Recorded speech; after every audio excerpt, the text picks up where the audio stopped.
संतोष देशमुखांच्या झालेल्या निर्घृण हत्येवर निषेध व्यक्त करताना मी मनापासून क्षमा मागते त्याच्या आईची, कारण ज्या मुलांनी ही निर्घृण हत्या केली आहे ते माझ्या पदरात असते, माझ्या पोटचे असते, तरी मी हेच म्हणले असते की त्यांना कडक शासन करा.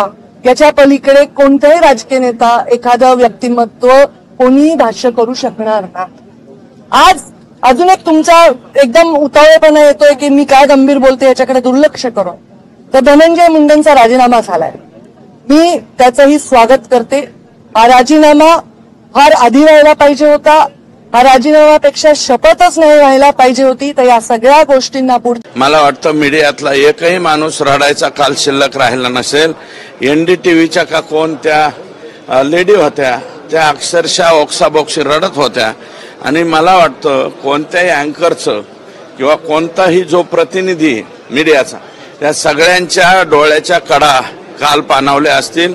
आणि या पाणावलेल्या पाहिल्याला महाराष्ट्रामध्ये प्रचंड असंतोष कालच्या ह्या फोटोपासून मला वाटतं त्याची माहिती मुख्य. आणि बरं झालं, माझ्या मतानं जे होतंय ते चांगल्यासाठी होतं.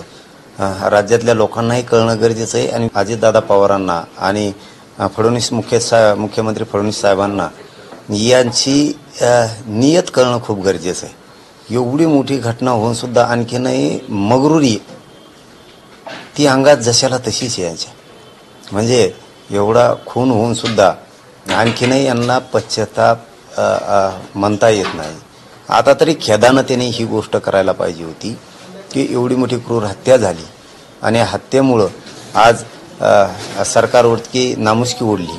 मी या स्वरूपाचा राजीनामा देतोय तसं बोलत नाही तो. आताही तीच मगरुरीची भाषा आहे. महा दुखत आहे म्हणून मी राजीनामा देतोय उपचारासाठी. पदाचा आणि उपचाराचा काय संबंध आहे? म्हणजे हे बरं झालं, मुख्यमंत्री साहेबांनाही फडणवीस साहेबांनाही कळालं ही इतकी मगरूर आणि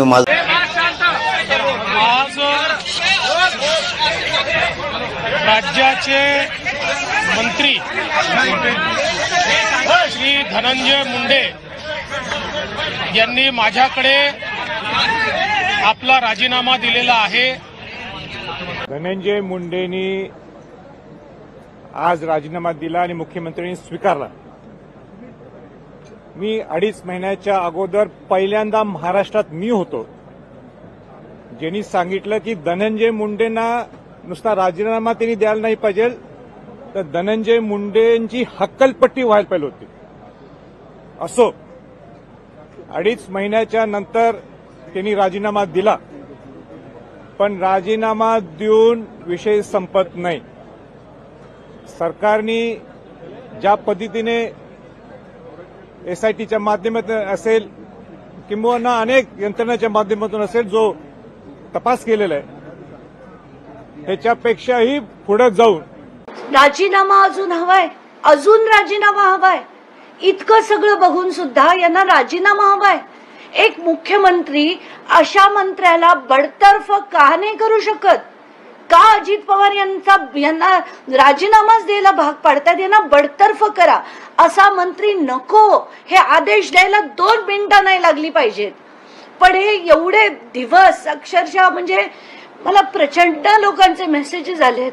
सगळे लोक रडतायत, माध्यमं रडतायत, माध्यमांचे जे रिपोर्टर्स आहेत ते रडतायत. आणि आपले शासन इतकं निष्ठुर झालंय, इतकं अमानवीय झालंय आता की त्यांना अजूनही राजकारण करायचंय, अजूनही राजीनामे घ्यायचे. मला खरं कृष्णा आंधळे जिवंत नाही, त्याचा मर्डर झालेला आहे. का अजितदादा आग्रही होते राजीनामा घेणारच नाही म्हणून? हे काय महाराष्ट्राला कळणार नाही, आतल्या गोष्टी आहेत. पण प्रश्न आहे की 80-90 दिवस हे फोटो सगळ्यांना माहिती होते मंत्रिमंडळातल्या. मग तुम्ही या मंत्रिमंडळातल्या फोटो माहीत असणाऱ्यांना विचारतो, तुम्हाला हृदय नाहीये का? इथे हृदयाच्या जागी दगड ठेवलाय का? तुम्ही महाराष्ट्राची द्रोह केलाय. महाराष्ट्रापासून हे फोटो लपवून ठेवले. महाराष्ट्र या सगळ्या फोटो बघितल्यानंतर असंख्य बहिणींच्या डोळ्यामध्ये अश्रू दिसत आहे. असंख्य महिला रडताना आम्हाला दिसलेत. परंतु महाराष्ट्र ते बघून सहन करण्याच्या पलीकडचा आहे. पण सरकारला अजूनही दया येते त्या माणसाची. हे यापेक्षा निर्दयीपणा सरकारचा काय असू शकेल? काय घमेना एवढा सगळा प्रकार घडवून महाराष्ट्राची इज्जत जाते आहे.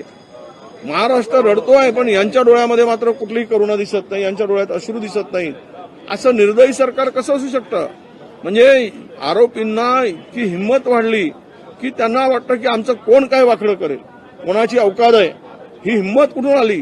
सत्ताधाऱ्यांच्या मदतीमुळे आली, सत्ताधाऱ्यांच्या आशीर्वादामुळे आली. देवेंद्रजींना आमचं आव्हान आहे, आता इतकी इज्जत घालवू नका पुढे काही महाराष्ट्राची.